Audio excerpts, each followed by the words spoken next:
uh, the topic that you've chosen, faith in a marriage. It got me to really thinking about when you kind of think about faith, you kind of think about what is faith. You have to ask yourself, well, what is faith to know what it is and know how to um, Mm-hmm. exercise it in your marriage and your life. And when I think about faith, you think about confidence or trust in a person. You're putting your faith, you're putting your whole hands, your trust in them, your life to them. And with marriage, it's not just, me. It can't be just me. It's us, and we got to work together. There's compromise, there's faith. And I think when you say faith, well, of course, love is a very important thing, but faith is important as Mm-hmm. well. And we kind of think about now, they have the little sayings you may see, faith over fear, because it's a scary thing to give somebody so much of yourself, to give somebody that trust, and especially if you had trust issues or abandonment issues, if you had things in your personal life to go on, it's kind of hard to give so much of yourself to Yeah. someone. And so with me being, I'm the fourth of five. I have four other siblings. And so I'm the baby girl. And with me being the baby girl, it kind of was spoiled. I was spoiled. Yeah. But with me going through some things with losing my parents, both of my parents, when I was 11 years old, with a few months apart from each other, uh, it's kind of like a trust issue because I had to grow up fast. And thank God for my siblings and my mom's mom who raised Mm-hmm. me, uh, and my siblings, all of us pulling together and staying together. Um, that was a lot for Yeah. me. And so I think that when you come into a marriage, there's a lot because you giving up, yourself. You got to quit being. And I told Terry when we were dating one time, I said, "Look, I'm spoiled. I was a daddy's Uh-huh. girl. I was used to getting my way." And he looked at me and he was like, "You might get some things, but you're not gonna get your way all the time." And it's so funny because one of the pillows we have on our bed is he has Mr. Right on his side of the bed, and on my bed, on my side, I have Mrs. All Always right. Right. And so he looked, he said, "Always right? Are you Uh-huh. always right?" And I had to kind of say, laugh it off and say, "No, I'm not always Mm-hmm. right." And those are the kind of things you have to compromise. You have to compromise, and having faith in marriage requires you to kind of look beyond the problems that you're going to face, because you're going to face Mm-hmm. problems. You're going to have some good days, you're going to have some bad days. But I think with God in it, you can get through it. And with God, having faith in God to see you all through, that's the most important Yes. thing Yes. in the What marriage. challenges did you face, like anything like severe within those 26 years? See, you've been married 26 years. You know, Yes, almost 27. It'll be 27 years in March. So, yes, we've been married over 26 years. We faced things from I was working, he wasn't working, and he stayed home and he, kept the kids and everything because we got married when we were mm-hmm. young, 21, 22 years old. And so it was a big adjustment, having to make a lifestyle, having to get our own, we end up getting our own apartment and everything. And then through that, he was working little odd jobs and I was still in school. I hadn't even Mm-hmm. graduated with my degree yet or started working in the educational system yet. So it was adjustment, because now we were married, yes, but then I was pregnant.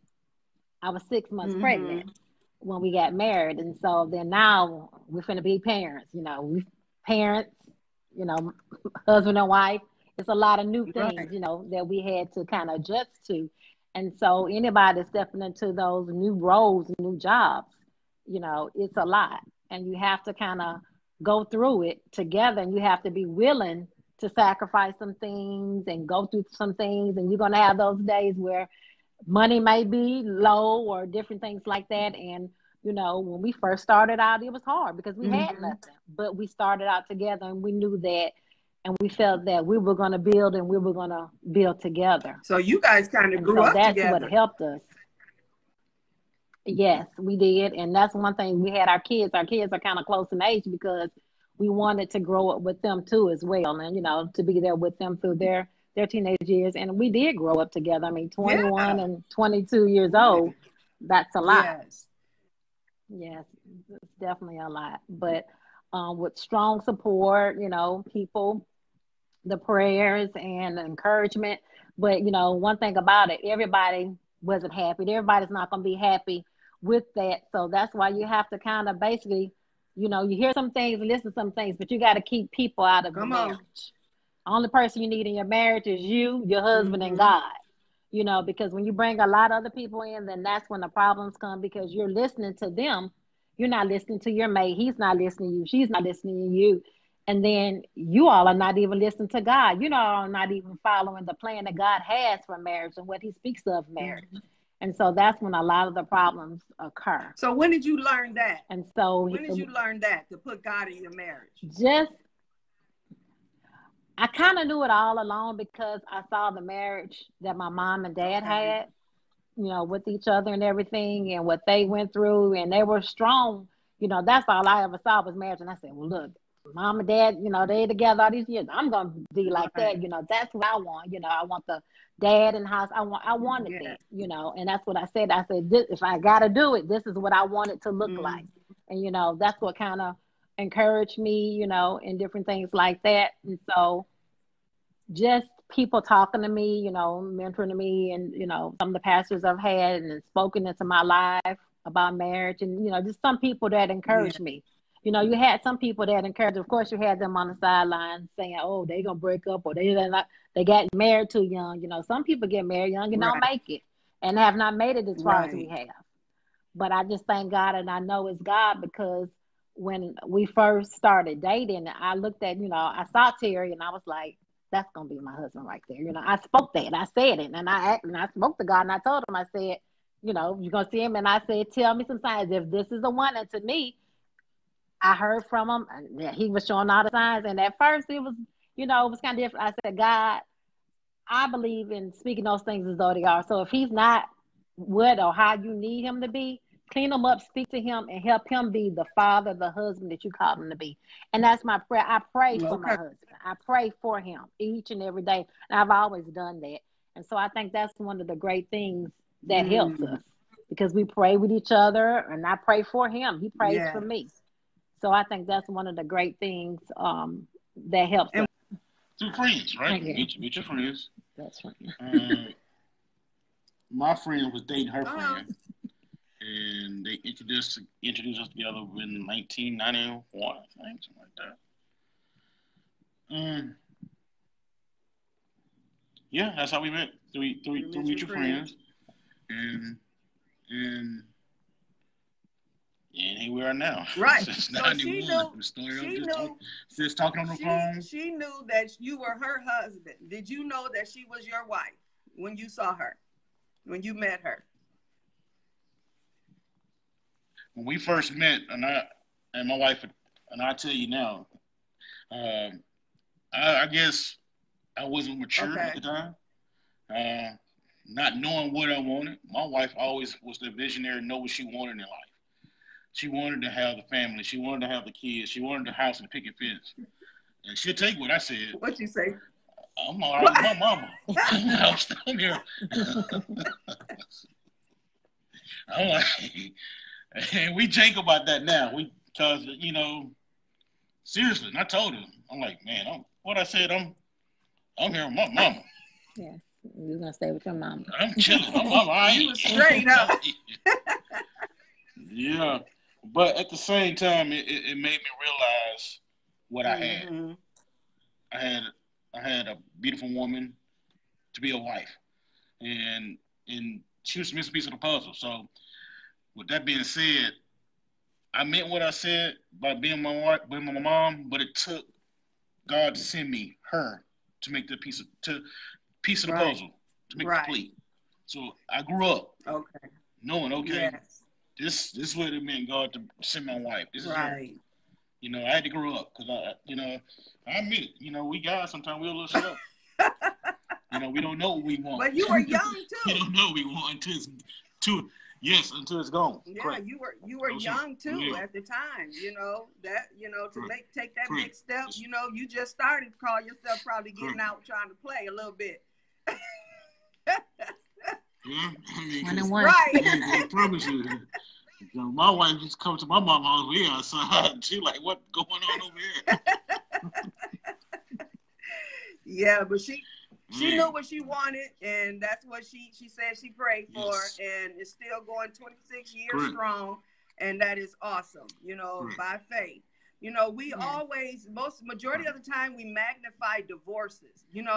We hear about divorces all the time, but we do not magnify those people, that stay together. We need to start talking to the people that stay together, and magnifying that more so than these divorces, because there are a lot of divorces, but there are also a lot of people, that stand together, committed to their vows and the commitment that they made one to another, Correct. So we need to start magnifying that. And that's why I wanted you guys really to come on the line. Let's talk about that, and encourage other people that it can happen. We know some people that's been married 50 years, 60 years. Sister Stewart said her grandmother and grandfather was married 75 years. Isn't that a blessing? And, yes, to live out your marriage vows to death do us part, So, and I know that has that ever been an option for you guys? Divorce, has that ever been an option? Is that something y'all ever talked about? No, I mean, trust me, we had all ups and downs. It was early on. First apartment. Mm-hmm. First apartment. When we first got married, moved out, got our own. Hardship hit, not knowing any better.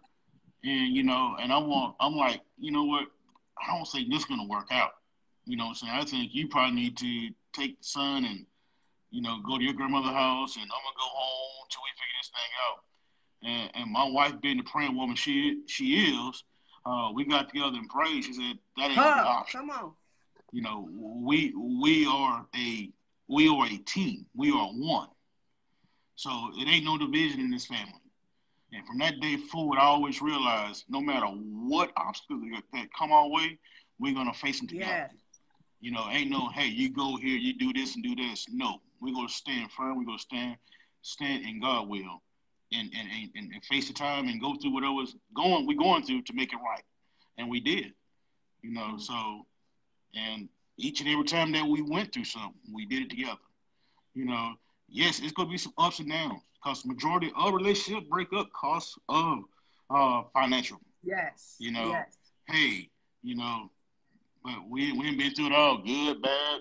So sickness. So I just thank God for her being the woman she is, and I just thank God for giving us the ability to be together. And it's so important for a woman to know. Not only with my wife, even though she was the only one working at the time, she would not look at me less of a man. Even though she would get paid, she would come to me and say, hey, this is what we got. What do we need to do? So she knew, she respected me as her husband, even though I wasn't working, sick, or whatever.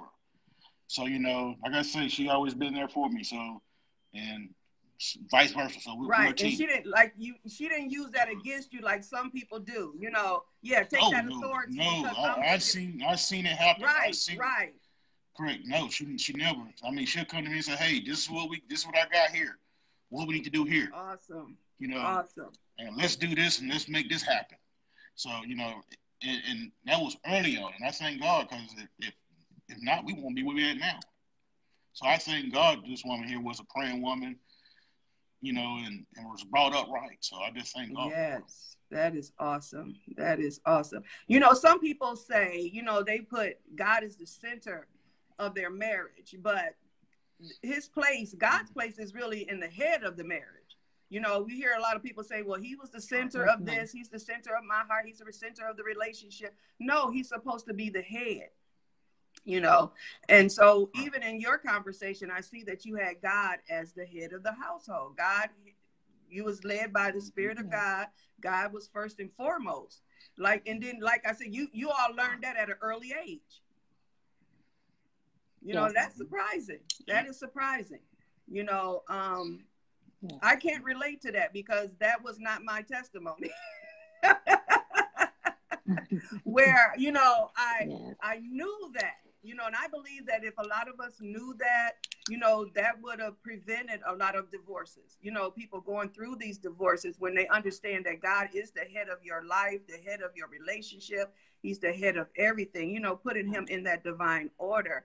And that's why I believe like these conversations are so important, you know, for the young people and those that potentially want to get married to really, truly understand that, you know, that the position that we hold as, you know, the role of a husband, the role of the wife, you know, to understand that you do have certain positions and it's not predicated on income or how much another person makes. If I make more than you, then I'm going to be the head. No, that's not how it works. Correct.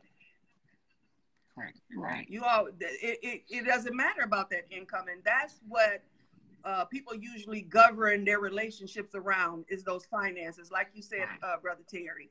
And that's what I really see that, you know, the majority of the people, when it comes to those finances, that it will tear down a relationship, you know, it'll tear down a marriage. Yes, definitely. So, you know, yeah, definitely. Y'all can elaborate on that if you want to, even in that, but really basically you said it, basically, you know, that's, yeah, that, you know, that you all overcame that challenge. Now, what other challenges did you face besides finances? I mean, sickness. I mean, I was going through some things I didn't know I was going through. I was diagnosed with, I had a thyroid problem. I had mood swings. I mean, it was getting to the point I wasn't myself. I was distant. I come home and I want to be bothered with no one. You know, I was going, it was just some things I couldn't explain, you know, and ended up going to the doctor. My doctor said, man, your eyes like it is bulging out you, coming out your head. I'm going to send you to a specialist. So that's when I was diagnosed with the thyroid, the Graves' disease, where it had mood swings, like bipolar, you know what I'm saying? So it was one of those things where I almost drove my wife crazy. The kids crazy, you know what I'm saying? Because it was something out of my hands. I didn't know what was going on, so I had to go to the doctor. So one of those things. So how did you handle that, Sister Eaton? Sister Cleveland? Cleveland, that's fine. Eaton is my maiden name. That's fine. And with him being sick, it was at a hard time for us because we had moved to our second home. So we had bought a second home at the time. So we had sold our first home, moved to a brand new home, built from the ground up. We, you know, God has just, you know, he'd moved us from a little two-bedroom apartment. We moved in with his mom. Then we moved to a townhouse. I got a job. Then we ended up buying our very first home. And then we end up later on, as you know, but then that, you know, we were working on our third child, I think, at the time. We end up purchasing a new home built up from the ground up. And we had to decide that he was sick and everything, and his job wasn't really panning out as much because he was selling cars. He had some great years selling cars, but then it kind of got low, and then him getting sick. We had to make the decision, sell this house or, you know, we could have let, you know, bankrupt, but we didn't want to do bankrupt and, you know, mess up our credit and everything. So we ended up selling the house. I hadn't even gotten my real estate license yet. And so we ended up selling the house, and we had to make a decision and choice to ask his mom and dad, could we move in with them? And so we're moving in with his mom and dad with 4 little children, you know, with him being sick and me having to sell the house because me being a grown woman and, you know, I'm giving up my own to come move in with his mom, you know, and that was a lot because we had lived with them before when our children were very, very small before, in between moving from apartments before I got hired on as an educator. And so, you know, we had done it before and I was like, no, I want to go do it again, you know. So it was a lot because he was like, well, we got to do this to follow your husband, you know, that was a lot for me to say, okay, well, my family, and I had to say to myself, well, where my husband lays his head, that's where me and my children will lay our head also. And so with the mood swings, it was hard, because you're trying to talk to him, and it was like, nah, you couldn't talk to him if there was no reasoning. He'll get mad. He would throw things. I mean, it would just go off, and he couldn't control it. And so when we finally went to the doctor kind of told us what it was, and the doctor laughed at me, and I told him, and I was very serious. I said, I'm glad that you told me that it was his thyroid, because I didn't know if he was just going crazy or whatever, because I was going to kill him. And really, that's how I felt. Exactly. I was going to kill him, because I'm like, I'm not finna go through this. I was like, it'll be cheaper that way, and that's the thoughts I had. And I had to pray to God, say, God, please forgive me for thinking this. But Lord, I don't know what. And I said, God, reveal whatever it is and fix it, and that was one thing. But I was serious. I was like, Lord, and I told the doctor, he said, you weren't going to kill him.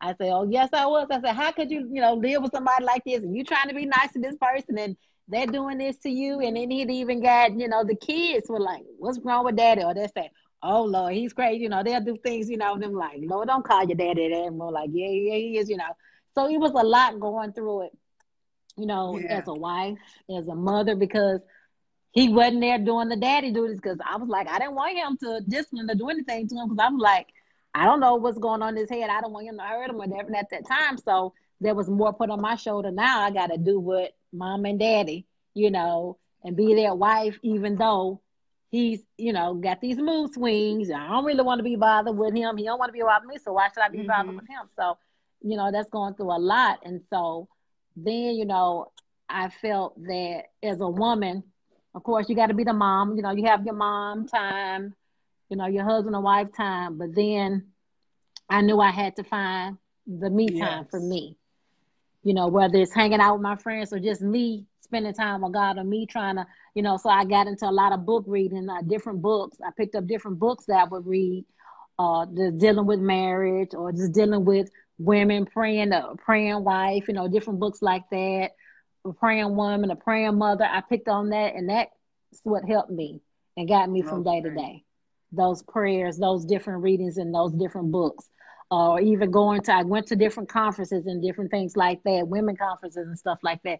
All of those different things that I got from that, that helped me, along with prayers from family, people, my sisters and siblings and stuff like that I could, talk to. My best friend who got us together and everything, Sean, she would be like, girl, y'all, and she'll look at me. I say, well, you did get us together. Or I would say, something crazy, but I always knew that it was still meant to be. And I always prayed and I asked God, I said, God, if it's not, then I know, you'll know what to do. So I always kind of put it back on God and say, God, show me. God, tell me, what we need to do and how we need to handle it, And if I'm wrong, I always say, God, show me I'm wrong. Help me to apologize. And a lot of times, sometimes I was that wife. I would apologize when I probably didn't do anything wrong, just to keep the peace, and hopefully to teach him, because.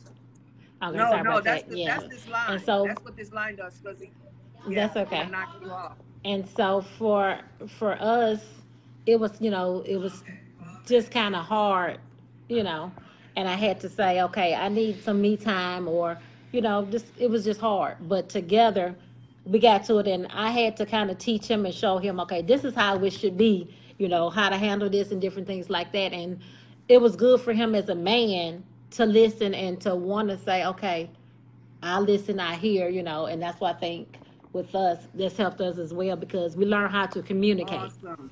I was always a communicator, but I think with him, he was not a communicator. He didn't know how to communicate, and so he allowed me to show him how to communicate, and I think that's what helped as well too. Oh, that's awesome. Well, Brother Terry really has a humble spirit. He really does have a humble spirit,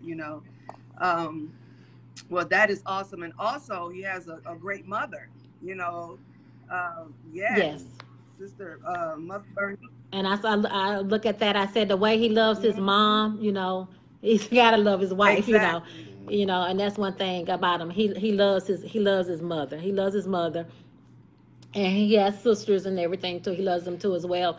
And one thing I do like about him and admire about him is that with us we have one son and three girls, and he's always treated them as princesses, and as the prince and everything. And so they know, and my girls will tell, when they got to the age where they dated and everything, and they'll say, well, my daddy does this for me.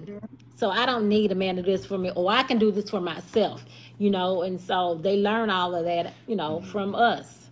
And so we just try to be, show the good model and role model for our kids. So as they get old enough and get into the stage of dating, or marriages, then they'll see that yes, it's not going to be all good times, and you can't cut out when there's bad times. There are going to be good times, there are going to be bad times, but you got to go through them. And when you go through them, you go through them together. That's what helps us get through. And you both have displayed that for your children, because I know some of your testimonies. So this is awesome. Now, if there was something that you can tell those that potentially want to get married, what would be something that you would tell them to hold the marriage together? What would be the key things, some key points that that will work to hold that marriage together? Communication. And like now, me and my wife on Friday nights, we have what you call date night. We go out. We go eat a little something. We go do the things that we done 26 years ago, 27, 28 years ago. So those are the things we do now versus, coming home like she always tell me, being like an old man, come home watch The Simpsons all the time. So I try to do more things with my wife, because, next thing you know, we be 70, 80 years old, can't do anything. So we're going to take advantage of what God blessing us with to do. Awesome. Prayer. I would say prayer. Yes. Not only for yourself, but for your partner. Be able to pray. We don't leave the house without praying. In the morning before we go to work, we touch and agreeing. Right. We're praying. I think prayer is just essential. Yes. So praying for one another, and then it's like you can't be selfish. Come on. It's a give and take. You can't be selfish. It's a give and take, and it's a commitment. And it goes back to the faith. It goes back to the trust.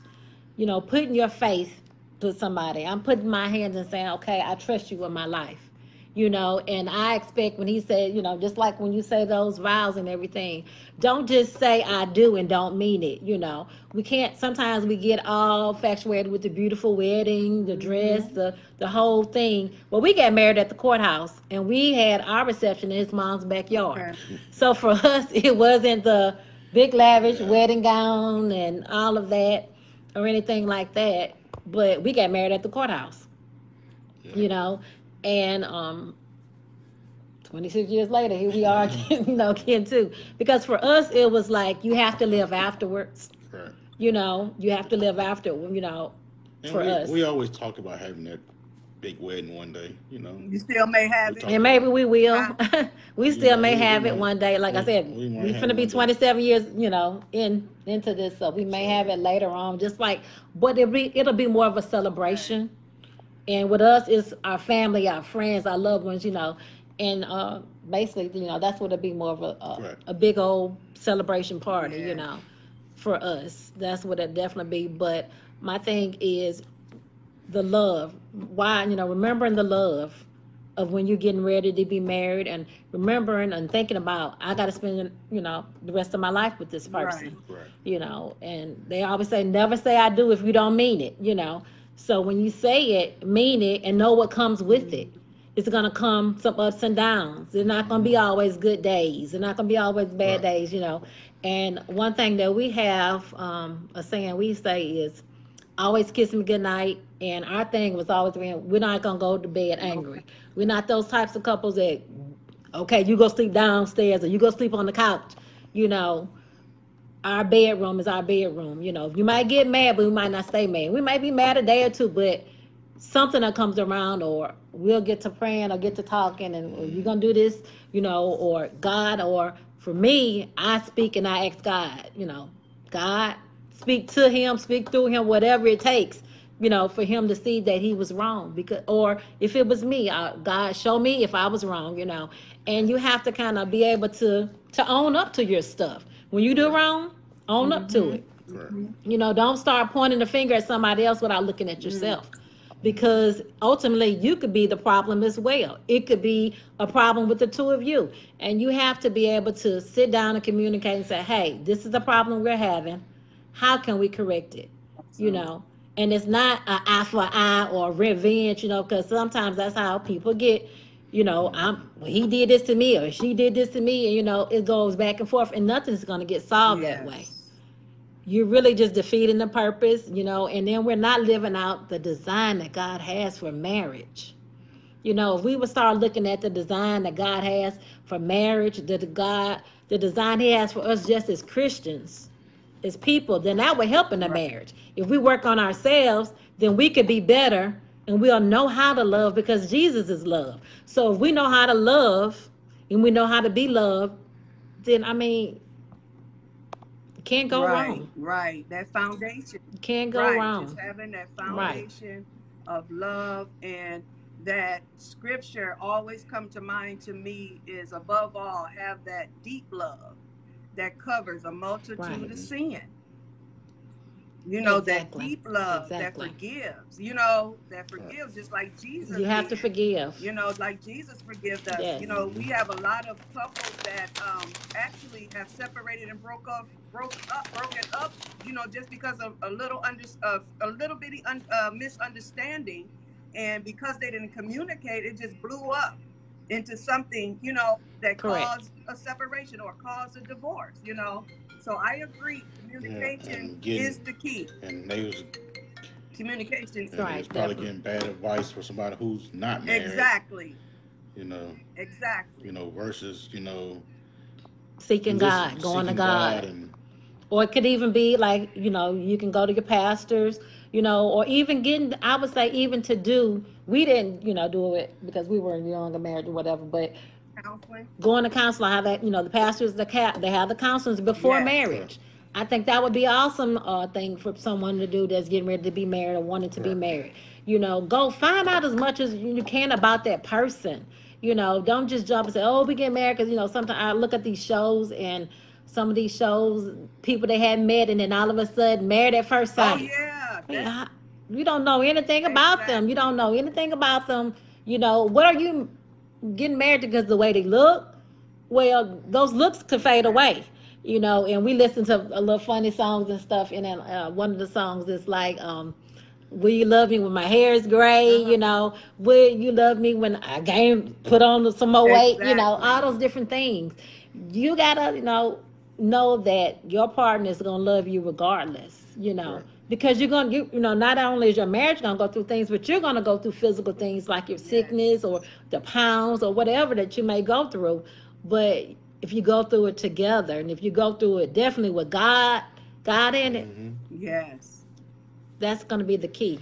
That's going to be the key. Because I mean, faith and love go It hand in does. hand, but faith protects the love. Hmm. Faith protects the Hmm. love. Faith protects the love. Wow. And that's what it is with us. Our faith in God, you know, our faith to know that God will see us Hmm. through. God is here when we need him. If we can't, maybe he can't go to his mom or dad or somebody or whatever, but I pray to God and ask God to help him look to him to show him the Yes. way, you know. And Correct. that's the same thing with me. I might can't go to my sisters, my sister-in-law, my brothers, or anybody, or my best friend. I might can't talk to them. They might not be available Right. sometime. But I have to know that I can go to God. He's always listening. He's omniscient. He's omnipresent. I can go to him and he can reveal to me if I'm opening to listening. And sometimes we, as people, we don't want to listen to what God tells us. Hmm. Or we think that we know what's best for us. But he That's right. knows what's best for us. God Correct. knows what's best for us. Correct. And you know, he even knows when we need it. And at the time, he knows how to do it. Exactly.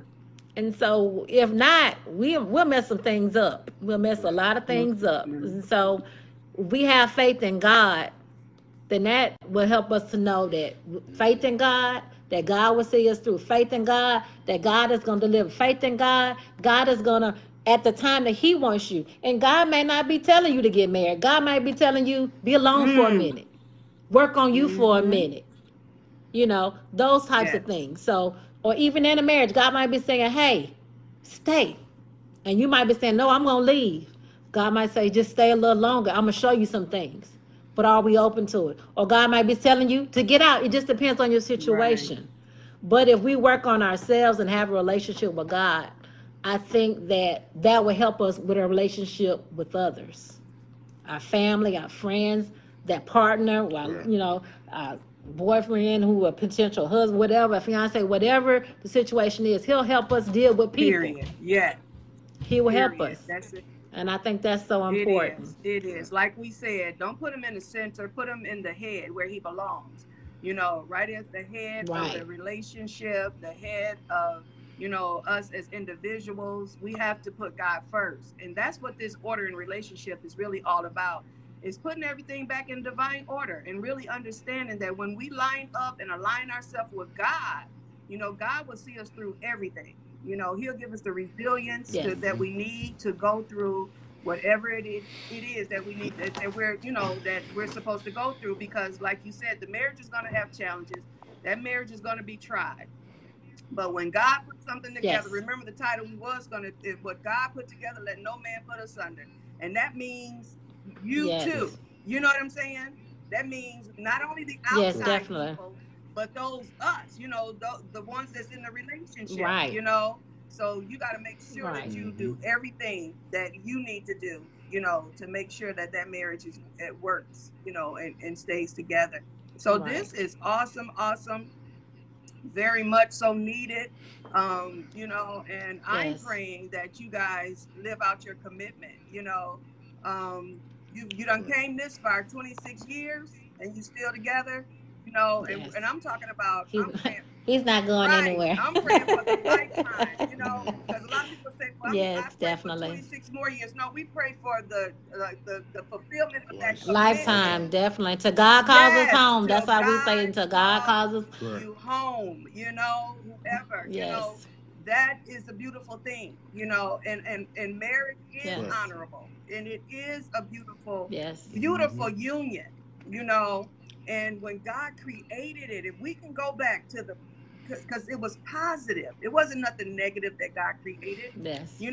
even the sex, that's a positive emotion, and we just done ruined Yes. everything that was beautiful that God created for the enjoyment of people and relationships and of this world. But we can all bring it back. Like you Yes. said, it's up to us. It is really truly up to us. Right. But I love you guys. I mean, just for holding that, Love you too. and upholding, your positions that you hold as a virtuous woman, as the head of the household, you know um and I pray that even today that those that are listening really got something out of this, and those that, like she said, those that are potentially um not married, and you're potentially waiting on your husband, wait on him, or you're potentially waiting on your wife, wait on them, get to know yourself, Yes. so that was some good advice, Yes. sister Cleveland. Just God. Definitely love yourself. Love Yes, yourself first. Love yes. yourself.